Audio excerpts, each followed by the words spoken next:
Born into a family of service to House Stark of Winterfell, Walder, as he was named, was the great-grandson of Old Nan, the woman who had spent much of her life with the Starks, and in her old age told stories to the Stark children. Walder would also come to serve the nobles of Winterfell, becoming a stable boy for the castle. Unfortunately, he would suffer a great trauma as a child, reducing him to a simple-minded boy who could only communicate by repeating the word Hodor. Old Nan claimed this occurred because he was kicked in the head by a horse. Although Hodor's mental disability would likely lead to horrifying consequences in most of the Seven Kingdoms, with the handicapped and mentally ill often badly mistreated, seeing even those of noble birth sometimes reduced to court fools. Hodor, as he became known, was never mocked in the Stark household, instead treated with respect and kindness, given jobs that were within his means and abilities so that he could continue to be a productive member of their community. Hodor grew up to be over 7 feet tall, and while a physically large and imposing figure, his personality was gentle and non-violent, refusing to engage in confrontation,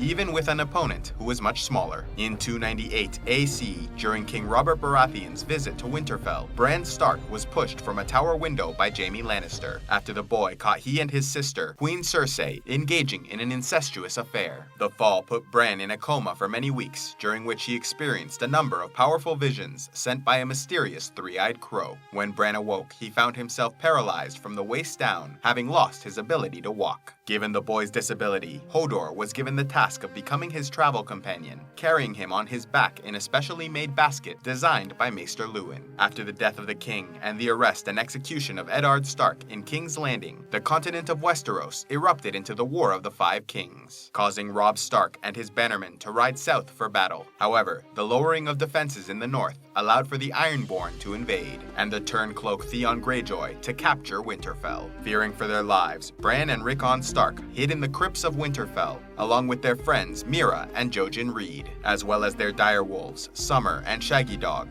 and their servants, Asha and Hodor. After Winterfell was burned and Theon taken captive by Ramsay Snow, Hodor and the rest left the crypts and found a dying Maester Luwin, who instructed them to split up in order to increase their chances of survival. Asha then took Rickon and Shaggy Dog to hide in Skagos, while Bran, Hodor, and the rest traveled north to find the three-eyed crow. Since waking from his coma, Bran had discovered an ability to send his consciousness into the mind of animals, making most use of this ability by warging into his direwolf Summer. Throughout their journey north, Bran practiced and learned to develop this ability as much as possible. Upon reaching the abandoned night fort, they ran into Samwell Tarly, who showed them a secret passage beyond the wall. They then encountered Coldhands, a mysterious creature appearing to be an undead wight, but intelligent and without hostility. Coldhands led them to the cave of the Three-Eyed Crow, where they were ambushed by wights. Given Hodor's gentle nature, he was unwilling to fight back against the attacking creatures, and so Bran used his skin-changing abilities to enter Hodor's mind, using his large size and raw strength in their defense. Although skin-changing into the mind of another human was a dangerous process and one that caused great fear in the host's body, it aided in giving them the time they needed to enter the safety of the cave. Unfortunately, due to the magic protecting the cave,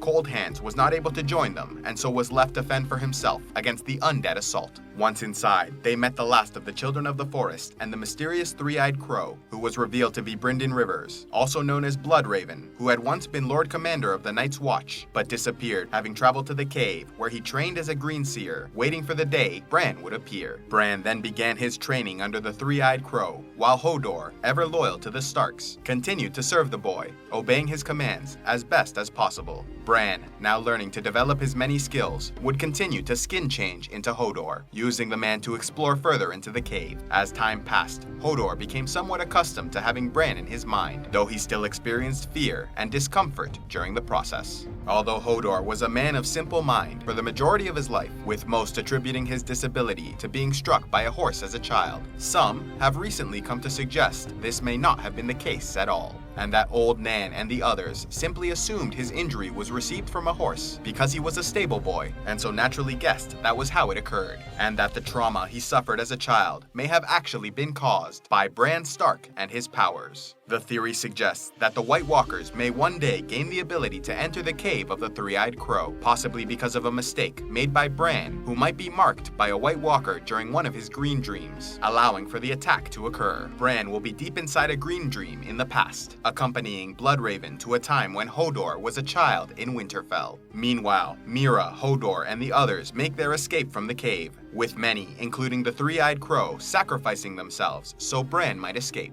Eventually, they find a door leading out of the cave, causing Mira to continue carrying Bran out into the snows, while Hodor stayed behind, holding the door against the undead army, allowing for their escape. As all this occurs, it is possible Bran heard the cries of Mira Reed and the others, and given his lack of experience in this area and the death of the Three-Eyed Crow, Bran might enter the mind of young Walder in the past, using his mind to link with his future self, allowing the boy to see his own death. This horrifying trauma causes Walder to collapse, hearing the words "hold the door" and repeating them in a panic, until his mind is so thoroughly destroyed that the words run together to say Hodor, and it becomes the only word he can say for the rest of his life. Although Bran did not intend to do his friend and faithful companion so much harm, it was his own actions that led to Hodor's struggles throughout his life, creating a terrifying yet inescapable fate for the gentle giant. And while Hodor may have suffered greatly in the end, torn to shreds by the undead creatures frantically chasing Bran, he held the door until the very end, fulfilling his destiny.